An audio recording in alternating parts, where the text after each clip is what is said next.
Thank you. Good afternoon, everybody. Pleasure to be here.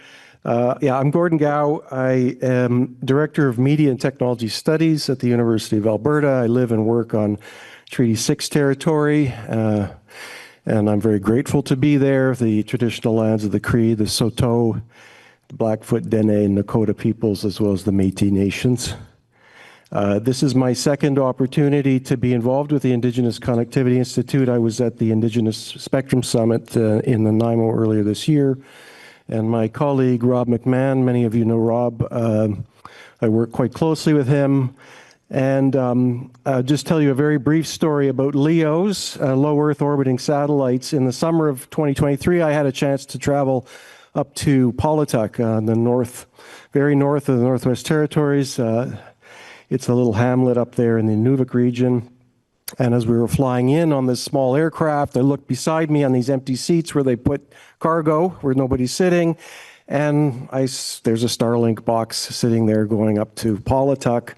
And we get up into the community, and Rob and I start looking at the rooftops, and we start to see these Starlink dishes around the community, and then we look over at the center of town, and there's this big C-band dish operated by Northwestel, and then the big new satellite ground station operated by OneWeb. And it got us thinking, you know, what is Starlink going to mean to this community when you have this ability for these households to connect individually to high-speed internet in the face of what was had long been a community-based network that was run by Northwestel, and the community, that community distributed model. And we heard lots from the community members, lots of complaints about the Northwestel system and the cost and the data caps and how much they liked the Starlink. We heard about how they would put the Starlink satellites on their back of their ATVs and go off hunting and have Facebook out in the bush. And I thought, this is going to change things. But then we all know Elon went crazy during the last election. And that got us thinking, okay, what are we signing up for here when we sign up for these LEOs? And we also know that Canada has a Made in Canada solution as well that we need to factor into. So today, I think that's going to be setting the stage for the good, the bad, and the ugly. These LEOs present us with amazing opportunities to connect rural and remote communities, but they do come at a cost, and there are alternatives available. So I'm going to open it up to let our panel introduce themselves and make a brief opening statements, if you wouldn't mind.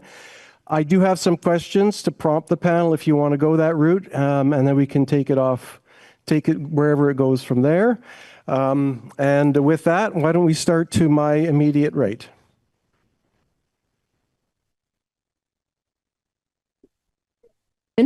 Can you hear me? Yes. So Michelle Beck, Senior Vice President of Canadian Sales at Telesat. We are a satellite operator. We have been providing satellite connectivity services to Canada for the past 55 years. In 2006, we became a global satellite operator, providing connectivity services to enterprise and government customers around the world since then. In around the 2015 timeframe, we saw the change in how communities, how enterprises dealt with telecommunication services, the applications that they used. Everything was going towards an IP-centric environment.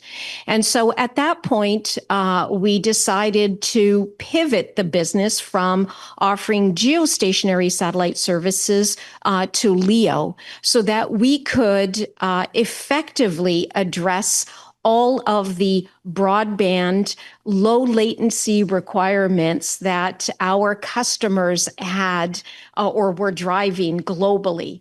And so that's what launched our LEO program. And we are currently building a Canadian solution. MDA out of Montreal is our prime satellite manufacturer. We are leveraging a lot of Canadian technologies, and the satellite service will be owned, operated, and managed here in Canada by Telesat. And we're already planning to connect many of the remote communities. We're very proactively working with governments at all levels, federal, provincial, territorial, as well as municipal across the country. And we're doing likewise on a global basis. So happy to answer any of your questions going forward. Thank you. Udlukut. My name is Madeline Redfern. I'm from Iqaluit, the capital of Nunavut, and I am an Indigenous woman that is interested in looking at technology with transformative potential in rural, remote, northern Indigenous parts of Canada. I've in the telecommunications sector, I've been looking at and pushing fiber optic networks to come into Nunavut, which is Canada's last region that does not have fiber or subsea fiber into our region.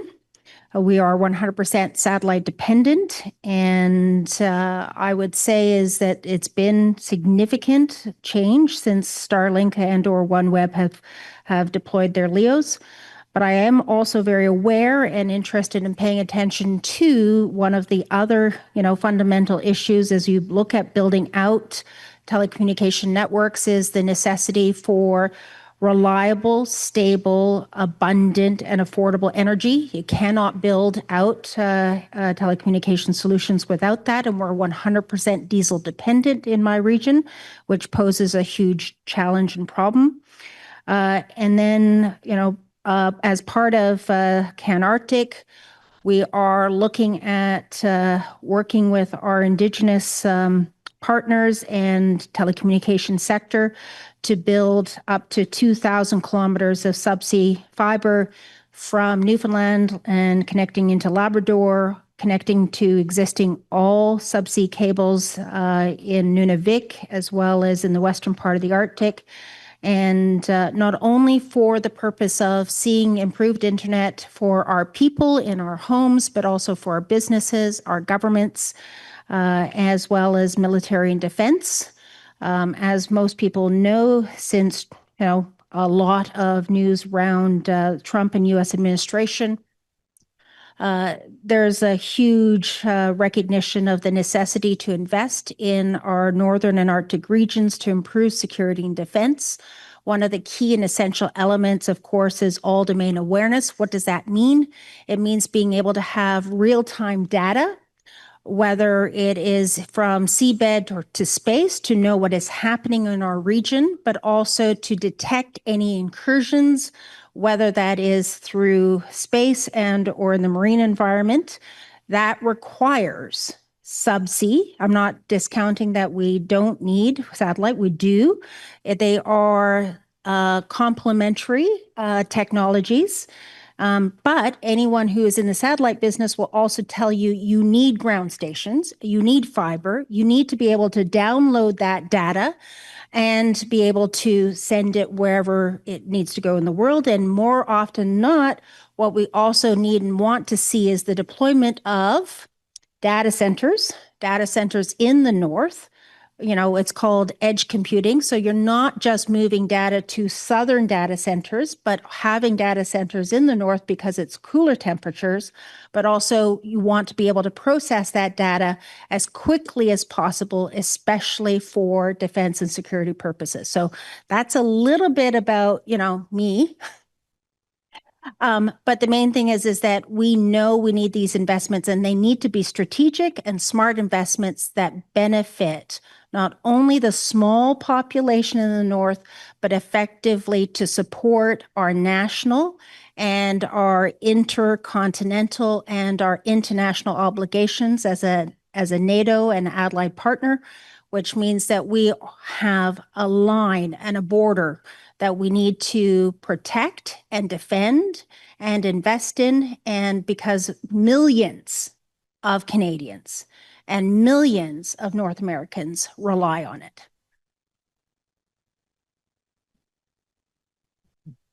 Thank you. I'm Lyle Fabian. I'm from Yellowknife, Northwest Territories. A member of Ketlowdichi First Nation near the town of Hay River, a small community of 600 Indigenous citizens, 300 on, 300 off. I'm the part of the 300 off. Um, and one of the things that, I concentrate on, with for the Northwest Territories has always been about broadband innovation and the lowering the cost and increasing competition in the Northwest Territories. And LEO, technology does play a huge goal in the Northwest Territories for Indigenous communities. And it all stems around two things. One, affordability, and the other one is the most key important thing for youth nowadays in the Northwest Territories is gaming and streaming. Those are the two things that are probably one of the key drivers for the LEO technology that we have today. Was that streaming changed the world? Netflix changed the world. It changed how Telesat did its business, and so therefore, LEO came out and hired Elon to launch their satellite technology into the atmosphere around the Earth, and then all of a sudden, Elon said, "I can build something better than this," and so he did, and that's where Starlink came from, was just basically that interaction. It's plain and simple. Elon has been known to cannibalize other people's technologies in order to make a world in his image, I guess. I don't want to go further in that conversation, but what we do is, Ketlowtech Communications, our goal is about, what Madeline referred to is, all LEO technology, depend on fiber and ground-based stations. And the Northwest Territories is no different. What we're proposing is, we're building a 329 fiber optic cable into the Northwest Territories. And all the data, regardless of what, edge computing is going to be the critical asset for the Northwest Territories in national security and redundancy. And so we're also proposing a 20,000 square foot data center in the Northwest Territories, all on hydro, backed by, a 288 strand fiber optic network. But at the same time, we also feel that, the LEO technology for ground-based stations is critical for clients, through the Native Women's Association, which got a funded project to deploy 200 plus Starlinks into the Northwest Territories. And the great thing about that project, which was led by, my colleague on my right, Brenda, hired us to deploy and train and build local capacity for Starlink, where Starlink, just kind of hands off the piece of equipment and it's up to you to put it up. In the Northwest Territories, we found that, the Starlink per gigabit per cost was almost on average like between 99 cents to $2.98 per megabit. And that is at the cost of the Starlink dish, $599, at a monthly cost of $148 a month. For Indigenous communities like Lutso Cay and Aklavik, that has been a huge game changer for two reasons. One, affordability, and the cost and access to the World Wide Web through such an inexpensive technology that has been let out of the bag. And then in comparison to, OneWeb's dedicated plans, for 50 up and 10 megabits down, you're looking at an estimated cost of $599 per megabyte. And so which would our Indigenous communities really pick, right? Would they pick a $599 piece of equipment that they can install it on their own house, or would they go with a Starlink or a OneWeb technology where, it's not really designed for grassroots individuals and Indigenous and Inuit communities that need internet connectivity today? And so, people are asking, they asked me to sit on this panel. And the reason why I'm here is just to talk about my experience in the communities and putting out Starlinks in real remote Indigenous communities at a fraction of the cost of any other technology that currently exists out there. We cannot do without Indigenous communities, and Inuit communities cannot live without Starlink. But it shouldn't be the long-term solution. We, as ourselves in Indigenous and Inuit communities, we need to find our own solutions. And, that's it. Thank you. My name is Brenda Norris, and I'm from Yellowknife, originally from Inuvik. I'm Inuvialuit from the Inuvialuit settlement region. I'm not very good at public speaking. I'm a little nervous, so hopefully you'll look past that. When I was executive director of Native Women's Association of the Northwest Territories, I applied for funding to get access for small communities to the internet. And I don't think I would have gotten any of that money had the Minister of Safety at the time, had he not gone to Litzel Cay. Him and his crew went to Litzel Cay and they tried to use their cell phones. And they tried to get in touch with Ottawa and they realized, oh my God, there are actually places in Canada where the connectivity is so low you can't do anything. So it was because of that, I'm pretty sure, that we got the funding for the project. So now I'm going to go a little bit different here. In the NWT, we have 33 communities.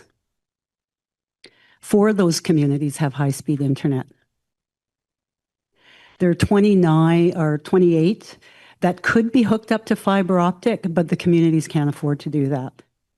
Right, so we have a main fiber optic line that goes all the way up to Inuvik, and then we got communities along the way.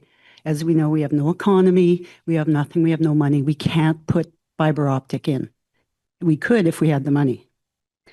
So out of all of those 33 communities, there are 6 of them that will, I think, forever need something like Starlink, because they're so remote and so far away, and the population is so low that no government would ever build a fiber optic line there. So there has to be something else that we can do.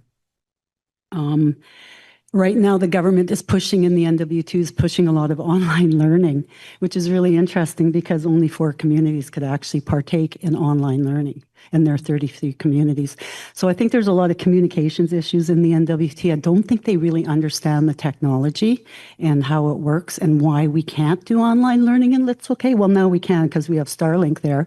So what we did do with Lyle and his team is we put Starlinks into Aklavik and Litzel Cay, and you still have about another 100 left to go. I'm done with the project. I'm kind of retired, but not really. And so what was the point I was going to make here? I hate when I do that. So what we did when we started this project, everyone on the team is Indigenous except for the University of Alberta. The only non-Indigenous guy there is Rob, and his staff are women, and one's from Africa and one's from the Philippines. So we have a really multicultural team, but what we thought was really important, Lyle and myself, was to make sure that we hired local people. That's really important. To get them to learn how to install fiber optic, get them to do it, teach them, bring people up, get them involved, because when they own it, they take care of it. Also in the communities, what we don't have is we don't have the expertise to start up the network in the community. That's another way that we can train local people to start up their own networks in their communities once they build the fiber optic to the communities. So there's a lot of things we have yet to do in the NWT, but I think a lot of things are doable if we just had some help from people. And I've just talked to one person who might be able to help me. I'll be meeting with her later. So I guess that's my story. Thanks. Okay, thanks very much. Very interesting. I think the good and the bad and the ugly is an apt title for the panel. I'm hearing a couple of things. One is that satellites are a necessity, and certainly in terms of reaching very remote communities. I'm also hearing some interesting comments sovereignty, for example, and the responsibility that we have to protect our borders and the importance of infrastructure and connectivity in fulfilling that obligation. Education, the ability to have effective distance education and online education requires the kind of bandwidth and connectivity that LEOs can provide. But I'm hearing also a tension there because there are some challenges that LEOs present. So what I want to do to the panel maybe is put forward a question or a prompt is what are the steps that we can take in these communities to ensure that there's choice and that we avoid single vendor lock-in? Because Starlink is the de facto choice right now, but Telesat is going to be coming online and OneWeb. So maybe this is a question for Telesat to think about: where does Telesat position itself vis-a-vis this dominance that Starlink has established? We think the appropriate model for communities is community aggregation. It's where communities have their own local network, and you're building out that infrastructure and you're controlling it.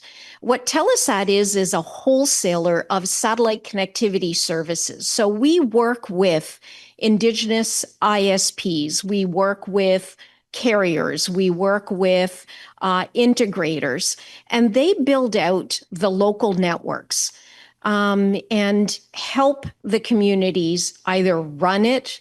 They also ensure that there is open access. And so there are multiple ISPs that can effectively have access to that network and offer the services to the communities.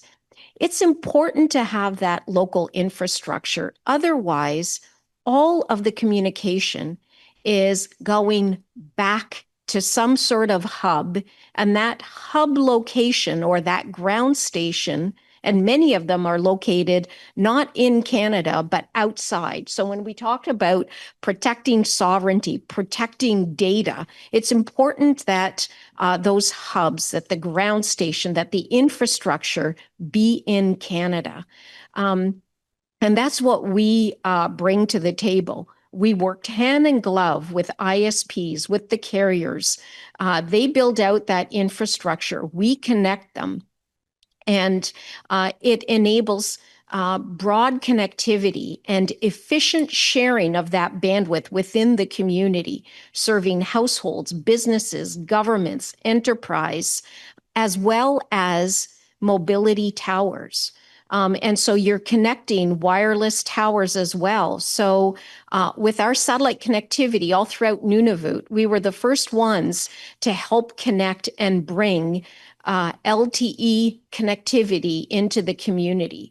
And with that advanced connectivity through our T19V satellite, we enabled that.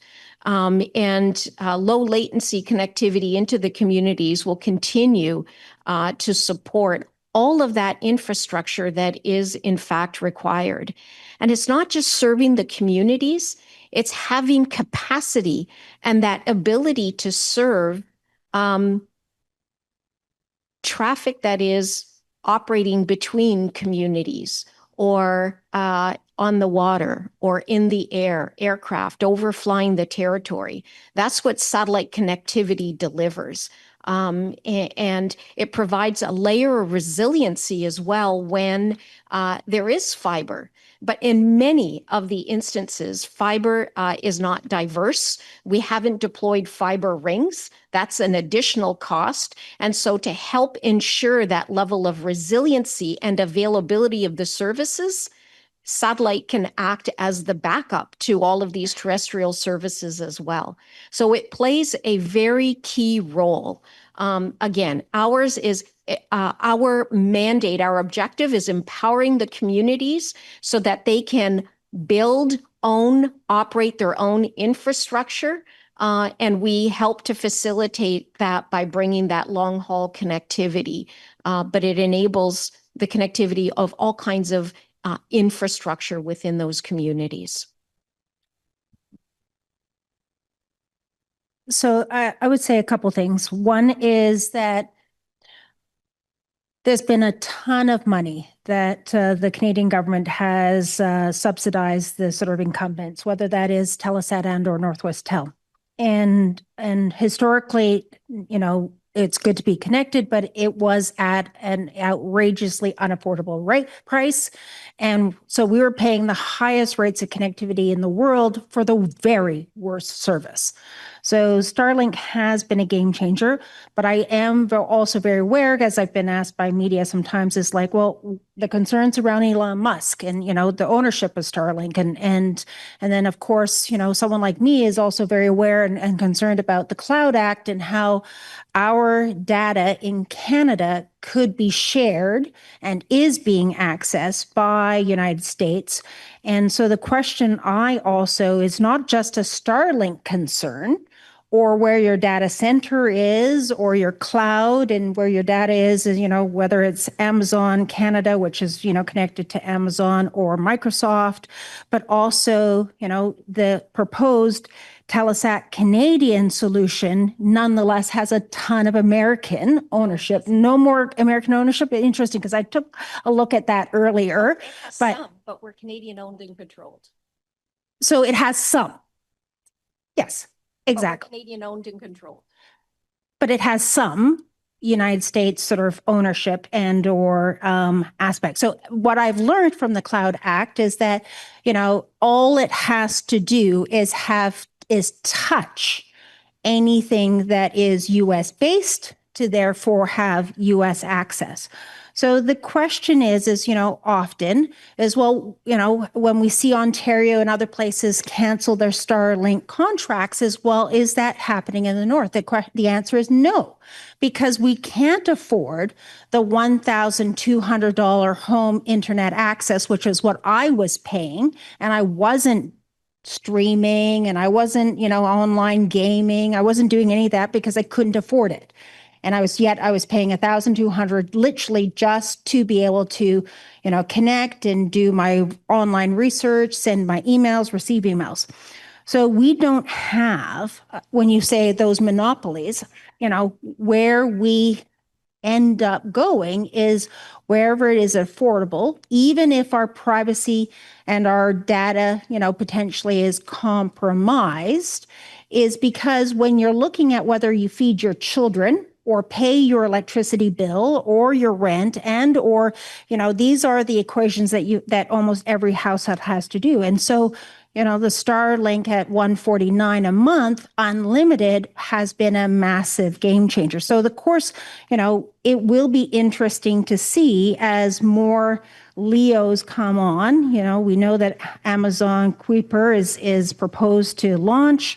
We know that it's a very expensive, capital-intensive, you know, venture, not only to start up, but the fact that the LEOs need to be replaced every 3 to 5 years, and that, of course, the North is just a tiny, you know, tiny segment of the worldwide market.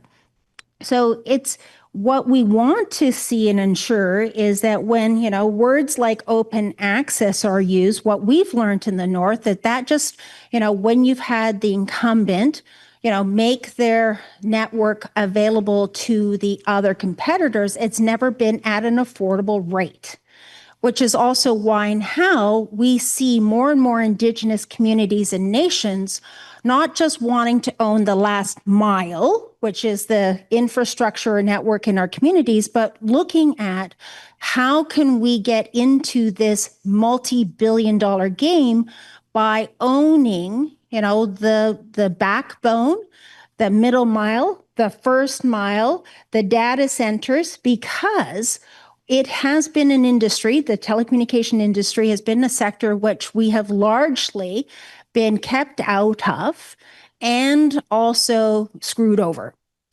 So now, we know that that's not allowed to happen anymore in the mining sector and the energy sector. And so we are looking at ways in which we can get into the game, but in a meaningful way, but also not to get screwed over, with one of the proposed sort of sales that I've seen of, a major incumbent in the North.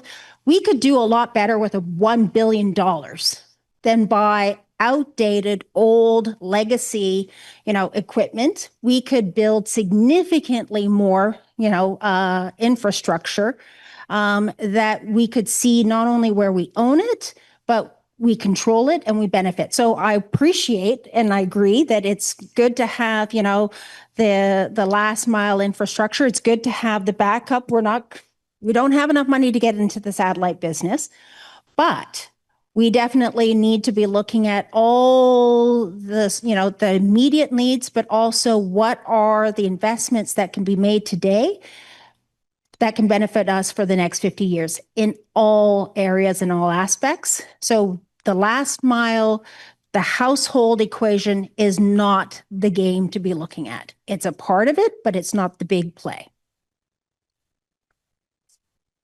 Just one point. Yeah. So we agree. The LEO satellites are leaps ahead of the old geostationary satellite services. It's like comparing 2G wireless to 5G today. Everything seems antiquated and old. And so that's why we pivoted and our entire business to go that LEO route. And we will be delivering state-of-the-art advanced services, far more advanced than even Starlink, and it will be sovereign. We're working currently with the Canadian government, and sovereignty of those services is critical. And it is a complementary service. Not every location certainly will be connected via satellite, or not every location will be connected via fiber optics. Certainly, we're prepared to work with all parties, and where it makes sense to deploy fiber, we'll deploy fiber and we'll support through backup and resiliency. Where it doesn't make sense, will be the primary source. And just one last point. So the federal government saw the potential of, and this is ISED Industry Canada, saw the potential of LEOs, has set aside a pool of capacity for all Indigenous Inuit Northern communities to take advantage of. And that pool of capacity at the megabit per second rate is lower than all of our competitors. It's already subsidized, and it's available for anyone to take advantage to. And any ISP that connects to it for open access actually has to flow that subsidized rate through to other ISPs accessing that capacity on the network. So just an important point. They recognize that you need to be competitive and that it needs to be a flow through. Thank you. I think what we're getting a sense is there clearly this idea that fiber and LEOs are complementary technologies. They both are needed. So I want to address this question to Brenda and Lyle then.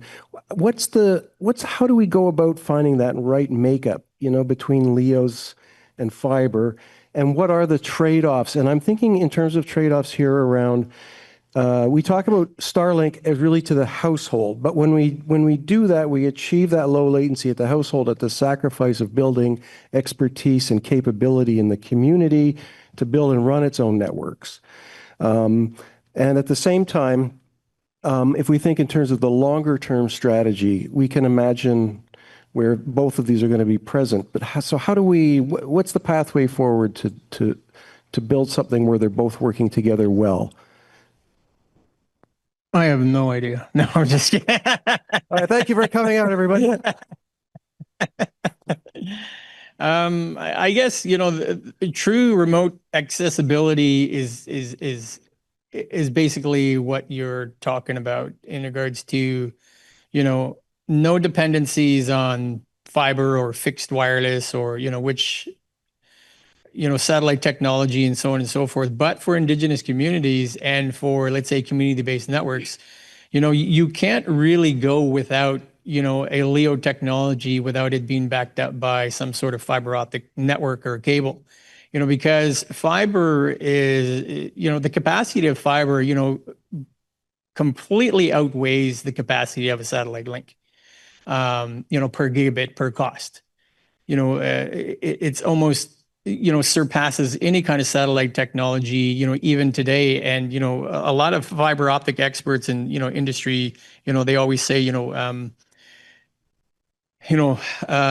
fiber optic backhauls, will always surpass, LEO technology, no matter how great they are. There is still latency within, the technology, and that latency, is the key killer to any kind of satellite rollout. Right now, the need for, affordable internet is always what Indigenous communities and Inuit communities need in the North. It is always about accessibility and affordability. And again, Madeleine touched on, in the North, it's either you want internet or do you want groceries, right? And I think, groceries would always outwin, internet access in the North. But now with the technology and, the whole Telesat and, the investments that are currently there by the federal government of Canada, I believe is short-sighted. Giving away another $1 billion to a company that already had $300 million and hadn't paid 1 cent back yet, and was supposed to deliver LEO technology by 2024.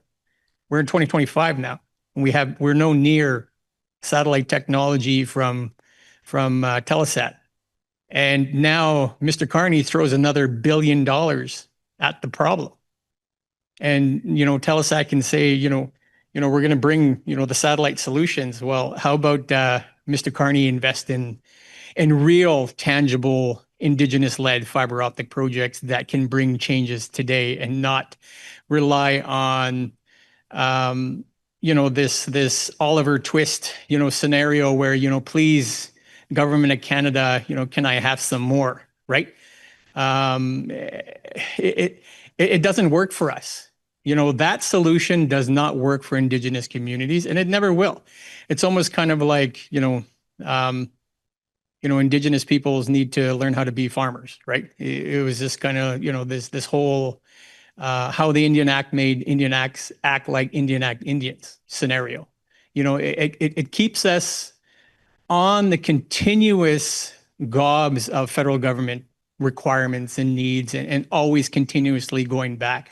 When are we going to start enacting our own, we call ourselves sovereign, and I grew up in a community of Ketlowdichi First Nation, and the elders always said, are you Dene? Are you an Indian Act Indian? Which one are you? And we're always told we are Dene. You do what needs to be done and you ask for forgiveness later. And that's the way that we were always brought up, is that we do what we have to do in order for us to hunt and trap and protect our own children and our own livelihood. And if that interferes with the government of Canada, oh well, we'll continue doing what we're doing, which is we're Indigenous, we're sovereign, and we'll take care of our own people. But what has transpired, over 100 years is that we become more dependent on federal government grants, federal government initiatives, and always at the last bit of this kind of reactionary, now the U.S. is going completely I believe in the wrong direction, and so therefore we all jumped off the Elon Musk bandwagon because he's out at left field, and so and then all of a sudden Indigenous communities are all told to cancel Starlink. It never gonna happen. And so therefore we we do and require the technologies today in order for us to become participators in the Canadian economy, right? Like that's the goal that I was raised with, is that either you become a contributor or you become, the uh, the non-contributor to your community. And that's always my goal is, what we're doing is that either we continuously be at the forefront of technology and innovation, snowshoes, the kayak, the jolly jumper, all these so-called innovators of all these technologies were all led by Indigenous peoples. And the cloud, well, it should be led by Indigenous peoples. The fiber optic networks should be owned by Indigenous communities for long-term sustainable economic development. And, the satellite LEO technology should not be a major backstop, but just kind of like this idling, thing that we may need every now and then, right? Because it shouldn't be the end all be all. At some point, we will kick the Elon Musk satellite technology out of our communities, but we're no near that today. In order for us to do that today, we need Mr. Carney to invest in Indigenous communities and not invest in, another so-called knee-jerk reaction kickback scheme, for, the higher ups, because they live in downtown Ontario. They don't live in our communities. We live in our communities. I'm going to live and die in the Northwest Territories. People who come north, there's a few great people in the Northwest Territories that are not Indigenous, will live and die with us. But a lot of them don't. They just leave once they are done, right? But we will always be here. We're Indigenous peoples and Inuit peoples, we're here. No matter what has transpired between us and the Canadian society, we're on speaking panels now. Thank you. I believe that we're always going to need LEOs, especially in some of our small communities. There's just no economical reason, and they'd agree with us, to build a fiber optic out there. So we're always going to be looking for new technologies for a handful of our communities. I think it's even more important now with what's going on in Russia and China and the Northwest Passage. I think the government's really paying attention to the North now, which is what we need. Let me tell you something. For the past 7 years, everybody in the South, families, were paying $20 a month for internet. They had this deal that families could pay $20 a month. We didn't have that deal in the NWT. We had to go to the CRTC and led them kicking and screaming to give us something similar. That's the challenge in the North. And I think the reason now why they're paying attention is because of sovereignty and because of security reasons. They're finally listening to us. The North has always sort of been a one-trick pony: take out the oil, take out the diamonds, take out the gold. It's always been resource extraction. What Lyle's suggesting and what Madeleine is suggesting, we're on the Precambrian Shield. We're on solid rock. What a perfect place to put a data storage center. It's minus 40 in Yellowknife. It is cold. You'd probably have to spend some money to keep those things heated. I mean, they're always trying to cool them off, but in the North, it's pretty cold. It's the perfect spot for that. It's a perfect way to diversify the economy up north. And so I agree with Lyle, and I don't know what's going to go on with what you're talking about, but we've heard talk for years. Oh, you're going to get faster internet, you're going to get that. We never get anything. Nothing. I think now, though, a lot of those small communities like Litzelkay and Aklavik and those places, they now have high-speed internet. They're now on Reddit. They're now on Facebook all the time. They're talking about what they don't have. So I think things are going to change just because we installed those Starlinks in those communities, because people are really happy with them. They've come out with different concerns. We've also done research in those communities and asked questions that are relevant to those communities in the future. And when we first installed the Starlinks, everyone was so happy. I mean, they were just basically bowing to Lyle as he put up the Starlinks on their houses. And we went back a year later and things have changed. They still like the Starlink, but they're a little bit concerned about cybersecurity. too much gaming, online gambling, the phishing, the romance scams. So their concerns are evolving the same as everywhere else, which is really a good thing, I think. So we can start addressing those. So one of the big things we want to do, and Lyle's working towards as well with his organization, is educating the people in their communities about all this stuff. So we could really use help in that. So this is, we don't have a lot of people up there that are doing this. Everybody seems to be still looking for gold, looking for diamonds, looking for oil and gas. Now we have challenges with water and stuff like that. So I don't know how much to add to this, except that I think we will always need LEOs, but we really need fiber optic hooked up to those other 29 communities. My only issue with LEOs are space junk. That's it. It concerns me that there's so much junk up there, but that's it. I mean, I don't care who Elon Musk is. I don't care how much he eats or how many kids he's got or who his friends are. All I know is that my people in the north, in the communities, are now connected. That's all I care about. I don't care about the politics. Thanks. Thank you very much. I think we're almost at time, and we've got a table discussion, I think, on the agenda next. So I'd like to thank our panelists. There's a couple of key themes maybe that I think will come up in the table discussion, though. I think affordability was really at the forefront of the discussion. Community ownership and control of the infrastructure. And I think related to that is capacity building in the community. We have our youth here, right? Building that capacity and expertise to build out these networks and operate them. And what role does, what role do LEOs and fiber play in that combination, right? To ensure that these opportunities are there. And I think the other theme around sovereignty, about data sovereignty, about sovereignty in the north, and the importance of that and maintaining our borders. And the other one, I think, reliability, right? So we don't care about Elon Eats, but if Elon decided he wants to shut those satellites off, that's a problem, right? Not that is easier or would happen. And I think this idea that we need to find a pathway between LEOs and fiber and community ownership. And also, I think, Madeleine, you raised the question of power, right? So, I mean, we always forget about this, but at the base, if there's no power, there's nothing. So we need electrical power to run all of this system. So with that, again, please join me in thanking our panelists, and we'll look forward to a table discussion.